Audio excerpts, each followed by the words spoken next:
Hello everybody, welcome along. My name is Benjamin Bloom. This is the Benjamin Bloom Football Channel. Please leave your bias at the door. This is the Fantasy Football Roundup Show. And for the most part during the week I'm very reasoned and very calm and controlled and don't let my emotion get in the way of the facts. But this is the fantasy show, so I can let it go and lament about how useless a fantasy football player I am, but how brilliant some of you are above me in the table so far. Now we're going to look at what happened in game week 6, what I'm going to do in game week 7. First of all, just quickly, we need to just plug our sponsors, www.fanfirst.co.uk. FanFirst is a user-generated ratings website, think tank, whatever you want to call it. You're probably used to reading the ratings in the newspaper. Well, this website collects your ratings, so you can go in, register your team in your email, and then go and get rating. Rate the players, rate the managers, rate the entertainment, the referees, the VAR, anything you want. A really, really great resource, especially for the likes of me wanting to marry up the data with the eye test, like we spend a lot of time doing over here on the channel. So, www.fanfirst.co.uk, absolutely free. Go sign up and get rating. Okay, here we go. So let's have a look at what happened in game week 6. There are the results. We'll kind of give you the headlines from each game. So Villa 0, Leeds 3. Villa defenders and keeper that lots of people have been going for. Not so good. Pat Bamford, yes please, hat-trick. If you had him as captain, gold star to you.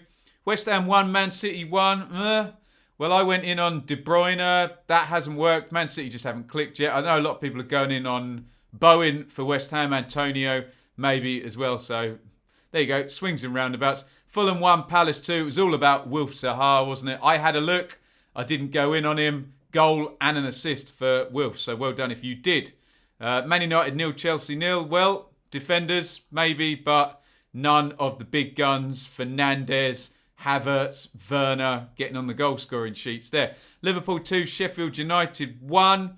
And the big three, well, Firmino scored, but an assist for Mane, nothing for Salah in this game. I was in on Ryan Brewster as well.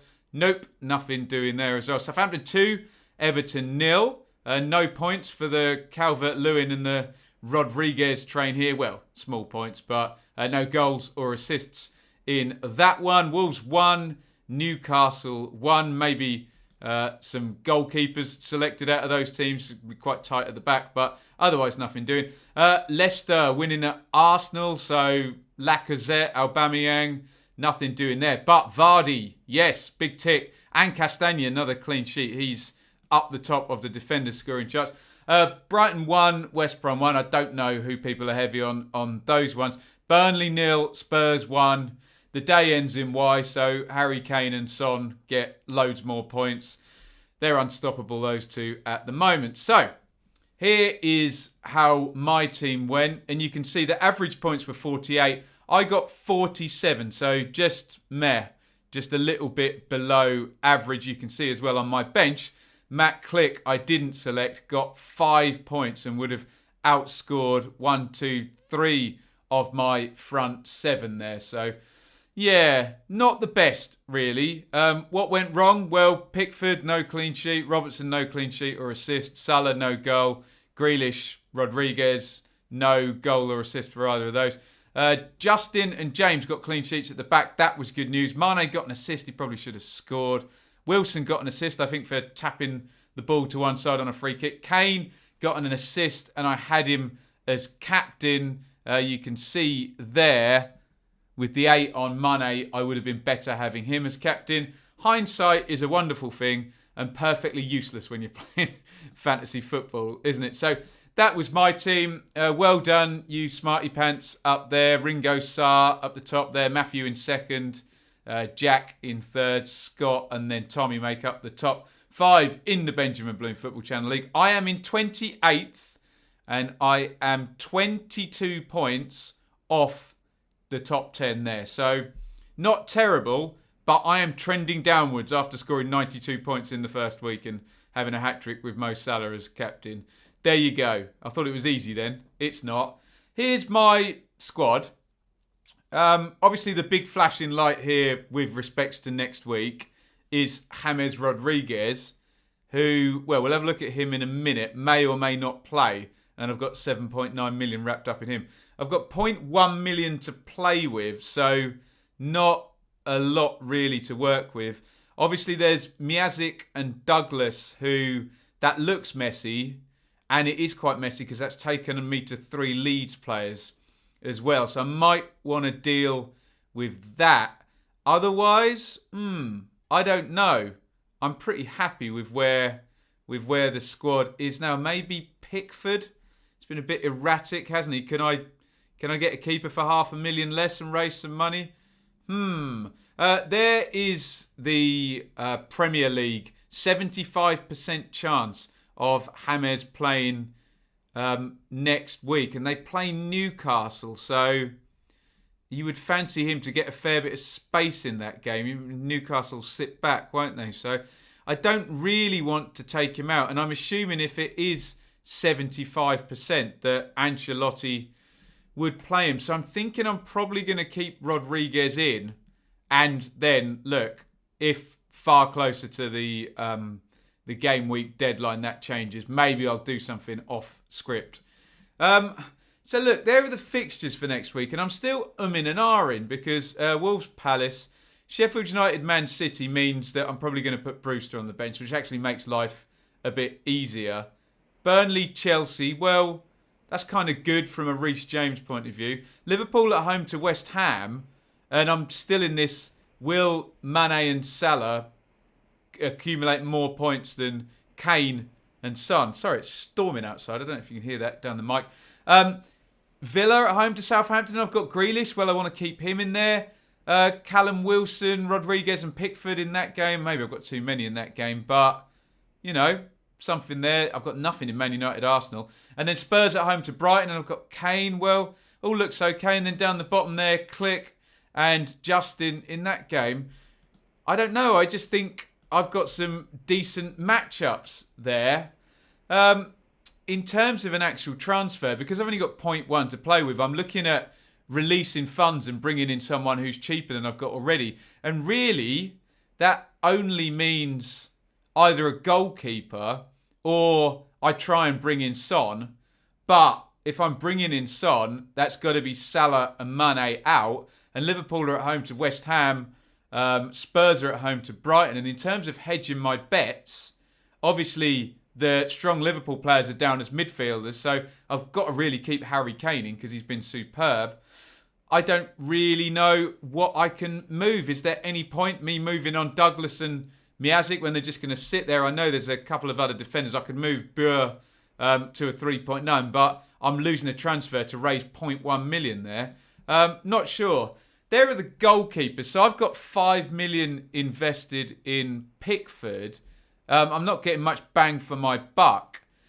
Martinez for Villa, well, has he peaked? That's the only thing. And I've really liked Villa's start to the season, but it was successive clean sheets, wasn't it, in the first 3 games, I think, for Villa. And then I don't know whether a lot of people went in on him based on those first 3 games and the price, but I'm not sure. I think I might be buying at the peak there and his value might either stabilise or drop off. Meslier, I'm interested in terms of the price. Maybe McCarthy as well. Johnston, not so much. I don't think West Brom will have many clean sheets. But the only thing is I can't do anything with Leeds because I've got Myazik and Douglas as busts. So I can't really move anything in there. So with that being said, and this depends on we get news on Rodriguez, I think for the first week, I'm going to save my free transfer so we can do a double and in and an out next week, to not cost me any points. Let me know whether you think that's a good idea or a bad idea. So that leaves my squad, as you can see up there. Pickford in goal, but he may be a bit on thin ice with me. Robertson I'm happy with, Justin I'm happy with, and James I'm happy with.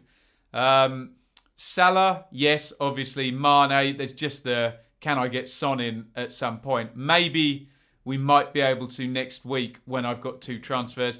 Grealish, I'm happy with. Click for the price is excellent. Kane, amazing. And he's going to stay as captain with Salah as vice, being it's Brighton at home for Spurs. And Wilson, for the price, has done really well. And I think he's going to get a lot of minutes.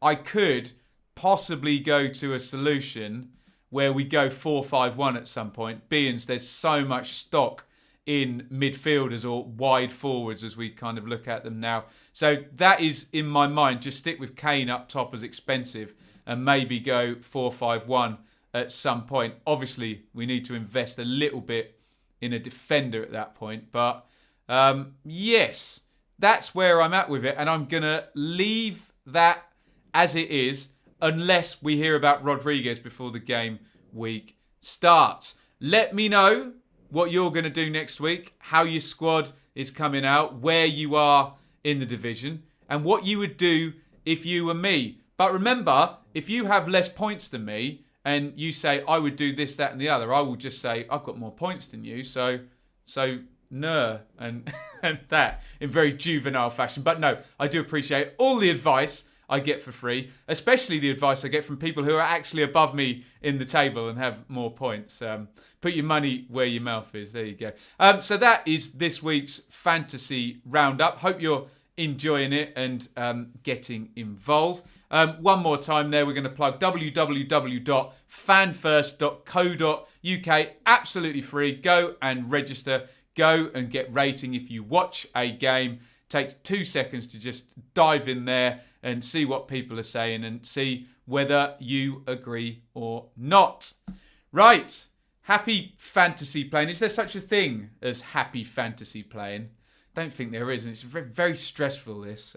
I do enjoy it, but only when my points are above the average. I think that's my watermark for me actually enjoying this. But I'm sure you lot in the top 10 are really enjoying it. Not that I'm sounding too bitter about it. Anyway, thank you for watching. We'll be back in the middle of next week where I will either be being very smug or very depressed. There'll be absolutely nothing in between. And you can see me be far more emotional on these videos than I will be on any of the other ones.